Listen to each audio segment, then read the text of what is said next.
इस मॉड्यूल में हम पढ़ेंगे डोमेन क्या होती है, होस्टिंग क्या होती है और ये दोनों आपस में काम कैसे करते हैं। डोमेन बेसिकली आपके किसी वेबसाइट या बिजनेस का नाम होता है, जो कि आप अपना बिजनेस का नाम रजिस्टर करते हैं। जैसे कोई आप फॉर एग्जांपल आपने एक बेकरी खोली है, तो सबसे पहले आप उसका नाम चूज करेंगे। कोई भी आप उसका कैची सा नाम चूज करेंगे। उसके बाद उसके लिए आप एक जगह रेंट करेंगे जहां पे आप वो अपनी बेकरी रन कर सकें। सिमिलरली जब आपने वेबसाइट बनानी है, ब्लॉग बनाना है, स्टोर बनाना है, किसी भी किस्म की आपने वेबसाइट बनानी है, तो उसका आप एक नाम चूज करेंगे और उसकी एक डोमेन होगी। उस नाम के अगेंस्ट आप एक डोमेन रजिस्टर कर सकते हैं। अगर आपका बिजनेस जो है वो ग्लोबल है, तो आप .com .net ये वाले डोमेन्स ले सकते हैं। और अगर आपका बिजनेस सिर्फ पाकिस्तान से मुतल्लिक है या विद इन पाकिस्तान है और आपकी सारी टारगेट ऑडियंस जो है वो सिर्फ पाकिस्तान में है, तो आप .pk की डोमेन भी ले सकते हैं। फॉर एग्जाम्पल जैसे हम कहें digiskills.pk। अब डिजी स्किल्स जो है वो एक नाम है, बिजनेस का नाम है, इदारे का नाम है। और .pk जो है वो उसको हम TLD भी बोलते हैं, टॉप लेवल डोमेन। दूसरा एग्जांपल देते हैं जैसे google.com। गूगल अब एक नेम है और .com जो है वो TLD है। तो डोमेन आपके बिजनेस या इदारे का नाम होता है। अब आते हैं होस्टिंग की तरफ। होस्टिंग या सर्वर क्या होता है? सर्वर एक ऐसा कंप्यूटर होता है जो कि 24/7 इंटरनेट के साथ कनेक्टेड होता है और आपकी वेबसाइट की फाइल्स जो है वो उस कंप्यूटर पे पड़ी होती हैं। और हर जो कंप्यूटर इंटरनेट के साथ कनेक्टेड है उसका एक आईपी एड्रेस होता है, जिसे इंटरनेट प्रोटोकॉल भी बोलते हैं। आईपी एड्रेस जो है वो कुछ इस तरह का दिखता है। अब अगर आपने वेबसाइट बनानी है, तो कंप्यूटर जिस पे आपकी वेबसाइट पड़ी है उसको आप एक्सेस करेंगे आईपी एड्रेस से। लेकिन आईपी एड्रेस जो है वो यूजर फ्रेंडली नहीं है। किसी को आप बताएंगे कि मेरा एक बिजनेस है, अगर आपने वो उसकी वेबसाइट देखनी है तो आप जाएं, इंटरनेट पे जाएं, अपने ब्राउजर पे लिखें 192.168.1.1। अब ये मेमोराइज करना जो है बहुत मुश्किल है, तो इसके लिए हम क्या यूज करते हैं? Domain name. आप अपने बिजनेस की या इदारे की डोमेन रजिस्टर करेंगे और उसके बाद उसको हम कनेक्ट करेंगे आपके उस सर्वर के साथ जहाँ पे आपकी वेबसाइट की फाइल्स पड़ी हैं। इन दोनों का कनेक्शन आपस में होगा डीएनएस के through, domain name system. In simple words आप ये कंसिडर कर सकते हैं कि डोमेन नेम सिस्टम जो है वो एक बहुत बड़ी कॉन्टैक्ट लिस्ट है। जैसे आपने अपने दोस्तों के, रिश्तेदारों के अपने फोन में कॉन्टैक्ट सेव किए होते हैं, उनका नाम लिखा होता है और उसके साथ जो है वो उसका नंबर अटैच होता है। सिमिलरली डीएनएस में आपकी वेबसाइट हो गई, उसका नाम होगा, उसका डोमेन नेम होगा और उसके साथ उसका सेव होगा आईपी एड्रेस। तो जब भी आप अपने ब्राउजर में google.com या digiskill.pk फॉर एग्जाम्पल टाइप करते हैं, तो ब्राउजर जाएगा डीएनएस के पास कि digiskill.pk जो है उसका मुझे आईपी एड्रेस बताएं, इसकी मुझे बताएं कि फाइल्स कहाँ पड़ी हैं।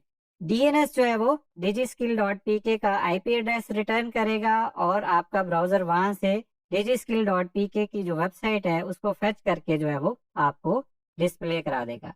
सो डोमेन आपके बिजनेस का नेम है। सर्वर या वेब होस्टिंग वो चीज है जहां पे आपकी वेबसाइट की जो है वो फाइल्स एक्चुअल पड़ी हैं। और डीएनएस जो है वो इन दोनों के दरमियान में जो कनेक्शन बनाने वाली कॉन्टैक्ट लिस्ट है उसको हम क्या बोलते हैं? डीएनएस। तो वेबसाइट बनाने के लिए सबसे पहले आप एक डोमेन रजिस्टर करेंगे। उसके बाद आप एक वेब सर्वर लेंगे, किसी वेब होस्टिंग कंपनी से होस्टिंग लेंगे और उसके बाद उन दोनों को आप आपस में कनेक्ट कर देंगे। आइए हम आपको दिखाते हैं कि एक डोमेन को जो है वो वेब सर्वर के साथ जो है वो कनेक्ट कैसे करते हैं। हमने सर्च किया है बाय डोमेन एंड होस्टिंग, हमने गूगल किया है। हमें यहाँ पे डिफरेंट जो है वो कंपनीज नजर आ रही हैं जहाँ से हम डोमेन और होस्टिंग परचेज कर सकते हैं। मेरी अपनी पर्सनल फेवरेट जो है वो नेमचीप है और उसकी वजह यह है कि नेमचीप का जो डीएनएस सिस्टम है या जो कॉन्टैक्ट बुक है वो बड़ी क्विक होती है। जैसे ही आप डीएनएस रिकॉर्ड्स जो है अपडेट करते हैं वो इंटरनेट पे जल्दी जल्दी से अवेलेबल हो जाते हैं। तो आइए हम नेमचीप खोलते हैं और आपको बताते हैं कि आपने डोमेन कैसे लेनी है। नेम चीप को खोल लिया, यहाँ पे आपका जो भी बिजनेस नेम है, जो भी आपका डोमेन नेम आपको चाहिए, वो यहाँ पे आप सर्च करेंगे। अगर तो आपका नेम अवेलेबल है तो वो आपको बता दिया जाएगा कि आप उसको खरीद सकते हैं। आप क्या कर लेंगे, उसको ऐड टू कार्ट करेंगे। कार्ट में ऐड करने के बाद आप अपनी चेकआउट पे जाएंगे।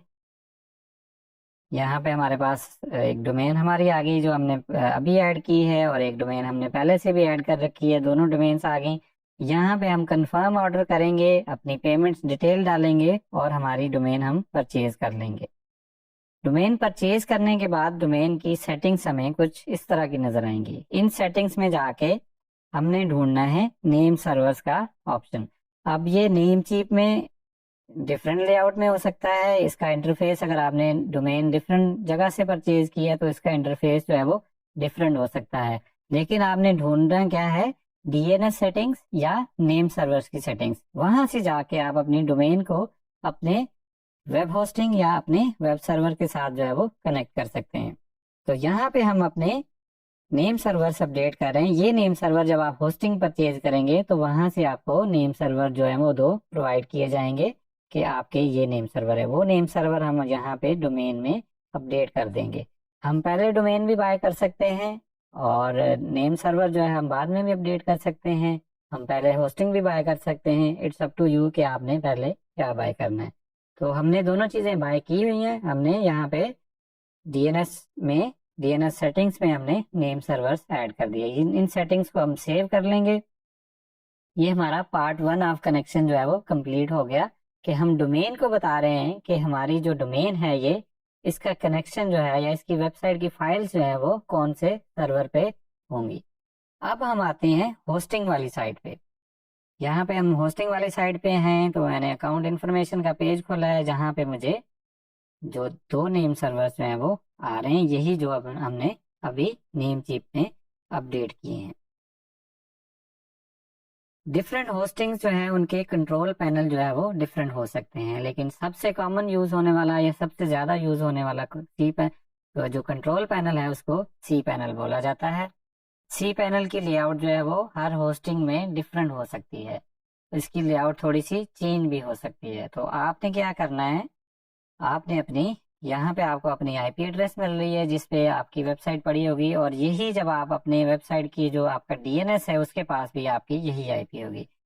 ये आईपी आप कैसे चेक कर सकते हैं, आप dnschecker.org पे जाएंगे, वहां पे अपना डोमेन नेम लिखेंगे और ए रिकॉर्ड सिलेक्ट करेंगे। तो यहाँ पे आपको आपकी वही आईपी एड्रेस जो आपकी होस्टिंग की है, जो आपकी वेबसाइट की है, वो आपको यहाँ पे नजर आ जाएगी।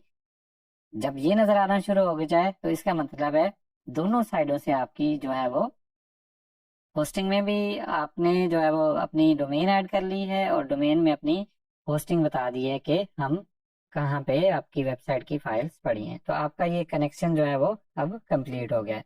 अब होस्टिंग में भी 2 तरह की होस्टिंग्स होती है, एक सिंगल डोमेन होस्टिंग होती है और एक मल्टीपल डोमेन होस्टिंग होती है। सिंगल डोमेन होस्टिंग में आपको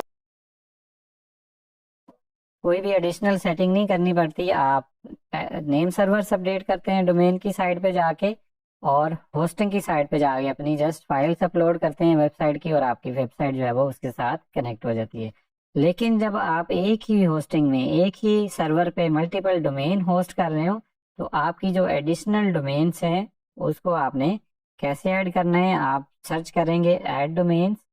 ऐड डोमेन्स का मतलब है एक डोमेन आपकी जो आपने होस्टिंग लेते हुए रजिस्टर की थी वो ऑटोमेटिकली कनेक्ट होगी। मगर अब आपने सेकंड वेबसाइट उसमें ऐड करनी है, तो आप कैसे करेंगे, क्रिएट डोमेन करेंगे और यहाँ पे अपनी डोमेन का या बिजनेस नेम लिख देंगे। फॉर एग्जांपल जो डोमेन आपने बाय की है, फॉर एग्जांपल business.com, और इसको यहाँ पे आप ऐड कर देंगे। तो जब यहाँ पे आपने यहाँ पे ऐड कर लिया और आपने डोमेन की साइड पे जाके भी नेम सर्वर अपडेट कर दिए, तो आपकी डोमेन जो है वो आपकी होस्टिंग के साथ कनेक्ट हो चुकी है। अब होस्टिंग और सर्वर जो है वो डिफरेंट टाइप्स के होते हैं। ये शेयर्ड होस्टिंग्स भी होती हैं, उसमें वर्चुअल पर्सनल सर्वर भी होते हैं, क्लाउड सर्वर भी होते हैं, मैनेज्ड वर्डप्रेस भी होस्टिंग्स भी होती हैं। तो ये टोटली डिपेंड करता है कि आपकी रिक्वायरमेंट क्या है, आप किस टाइप की वेबसाइट होस्ट करना चाहते हैं, आपको कितनी पावर चाहिए, आपकी वेबसाइट पे ट्रैफिक कितनी होगी और आपका बजट कितना है।